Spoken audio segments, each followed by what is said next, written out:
Hi everyone, and welcome to today's video where we are going to be talking about crochet diagrams. Now, if you're not familiar with what those are, this is a crochet diagram. It is just a visual representation of your pattern. So it's basically just like a drawing of your pattern, just there's no words to it. The beauty of this is that the language is universal. So all of these symbols, they all mean the same thing on any one of these diagrams. So it doesn't matter if this pattern came from, China, or if it's Spanish, it doesn't, whoever originally designed it, it doesn't matter what their native language is. Once you know what these symbols mean, you can read just about any diagram that any crochet diagram like this. So if you've never seen one, you might be, well, what do those symbols even mean?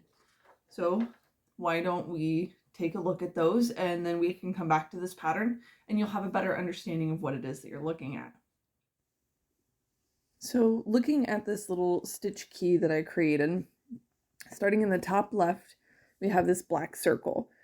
That is your slip stitch. That could also be like your starting point for like the beginning of your project, but 9 times out of 10, that's going to be your slip stitch. The next one down the list is the chain stitch, and that one looks like an oval and it's open. So anytime you see that, that means a chain, and it's going to be indicative of one single chain.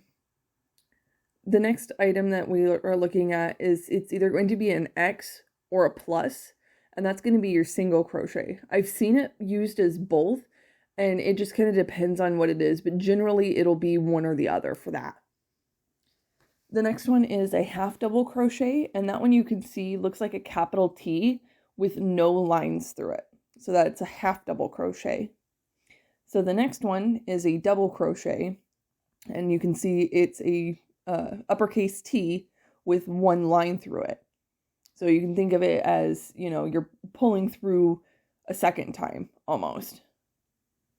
The next one is going to be a treble crochet, and that has 2 lines over it.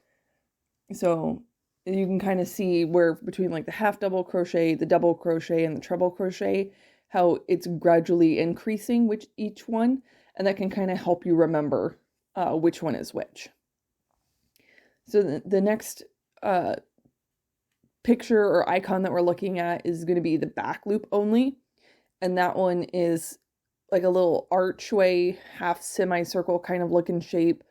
But if you were to look at your stitches, like from the front of your project, and you're looking at the back loop, it kind of makes sense visually that one's your back loop. And then if you pair it with the front loop only, that next one, you can kind of see how it quote unquote mimics the stitch. Moving on to our next set of stitches, we have our front post double crochet and a back post double crochet. So you can see on there that it's the T shape with the line through it, but it also has like a C shape to it at the bottom. So the front post double crochet has a backwards C. So if you think about it from the way that the C shape is on, it's going to be which side of the stitch that you're going in through. So with it facing to the right, you're going in through the right side or the front side of the project. With the back post, it's on the left, so you're going through the left or the wrong side of the project. So, or like the back. That might be an easy way to help you remember those. But the front post and back post, those have that little C at the bottom. Then another common stitch that you might see would be like the double crochet 3 together. So you can see where there are 3 little T's coming out from the one line across the top. So if there are multiple stitches that all come together at one top, that is going to be several stitches together in either one stitch, or it would be like making a popcorn stitch over several stitches. But this one in particular that I've got on this little diagram is a double crochet 3 together. So you're making a double crochet in your first stitch, but not finishing it, making your second one and not finishing it, and then making your third one, not entirely finishing it, but then finishing all of them together. Then if you look down at the next one, this one is more or less like a shell stitch. it's 5 half double crochet in the same stitch. So opposite to the double crochet 3 together, you can tell at the bottom where all of these, they're all kind of connected. That's how you can tell that they're all going through into the same stitch. So they're all having the same origin point, but you can tell that because the top lines on all of them are broken up, that they are individual stitches just all in the same stitch. So now that we know what these stitches actually mean, we have a better understanding of what we're looking at with this diagram. So when you were to look at this, you've got your starting. Most of these, it'll be, if it's like a circle like this, it's like a magic ring, but sometimes it'll be like a circle of chain stitches. But usually when you start out like a granny square, the way that you start out is usually just up to preference. But you can see here that you're starting, you chain your 3, chain 2 more, and then you're going to put 3 double crochet back into that starting ring. Then you'll chain 2 more, make 3 more double crochets. Chain 2, make 3 more double crochets. Chain 2, make 2 double crochets. And then this little dot here, that's your slip stitch. And then that brings you up to your next row.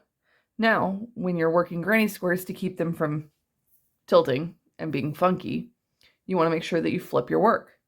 So the next thing that you're going to do is you're going to flip, and instead of working this way, you're going to work the other direction. So you would chain up 3, 1, 2, 3,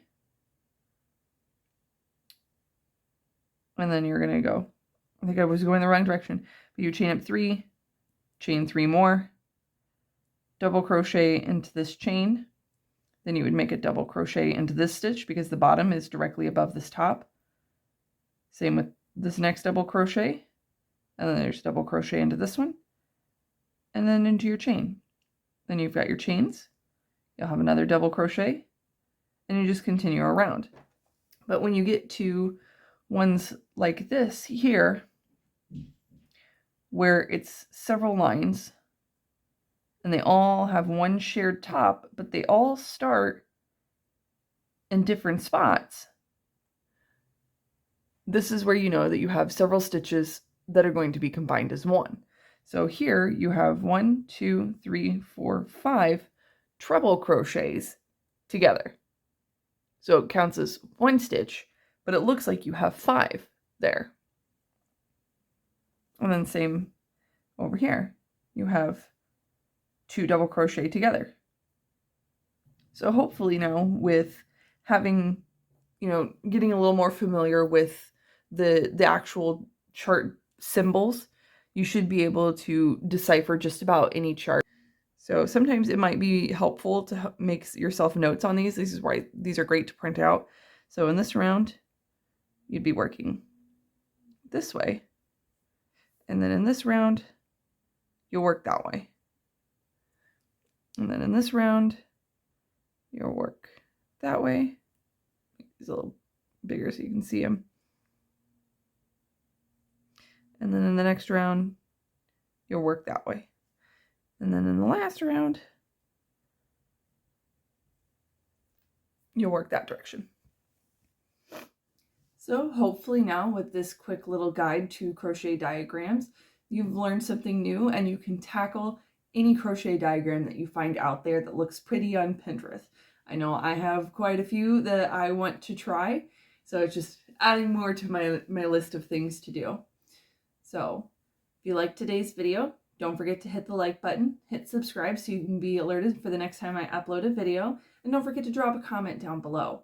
So our next video at the time of filming is going to be coming up Tuesday on the 19th for Ostara, so stay tuned for that. I got a couple of projects to highlight for you, and I got a couple new patterns that'll be going up at the same time.